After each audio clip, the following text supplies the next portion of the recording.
नवनवीन व्हिडिओ पाहण्यासाठी व आमच्या सोबत राहण्यासाठी चॅनलला सबस्क्राइब करायला विसरू नका। तर बघा काय माहिती आहे, सरकारी कर्मचारी पेन्शन धारकांसाठी आताची मोठी आनंदाची बातमी समोर येत आहे। या संदर्भातील वृत्त खालीलप्रमाणे जाणून घेऊया। महागाई भत्ता वाढ, वर्षातून 2 वेळा सरकारी कर्मचारी पेन्शन धारकांच्या महागाई भत्त्यामध्ये वाढ केली जाते। यामध्ये माहे जुलै 2025 पासून सरकारी कर्मचारी पेन्शन धारकांच्या एकूण 58% दराने DA वाढ लागू करण्यात आलेली आहे। 2026ची DA वाढ दिनांक 1 जानेवारी 2026 पासून महागाई भत्ता हा अद्याप बाकी आहे। सदर महागाई भत्ता ऑल इंडिया ग्राहक निर्देशांकाच्या आधारे लागू केला जातो। यामध्ये जानेवारीचा महागाई भत्ता वाढ लागू करण्यासाठी माहे जुलै ते डिसेंबरपर्यंतच्या निर्देशांकांचा विचार केला जातो।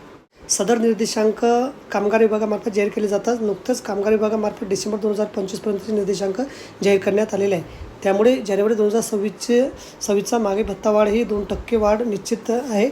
ऑल इंडिया ग्राहक निर्देशांकाचा विचार केला असता 1 जानेवारी 2026 पासून किमान 2% DA वाढ निश्चित झालेली आहे। त्यामुळे सरकारी कर्मचारी पेन्शन धारकांना दिनांक 1 जानेवारी 2026 पासून 60% दराने मागे भत्ता फरकास मिळणार आहे। तर बघा, अशा प्रकारे अत्यंत महत्त्वाची माहिती आपल्याला समजली असेल। व्हिडिओ सुद्धा आवडला असेल, लाईक करा, शेअर करायला विसरू नका।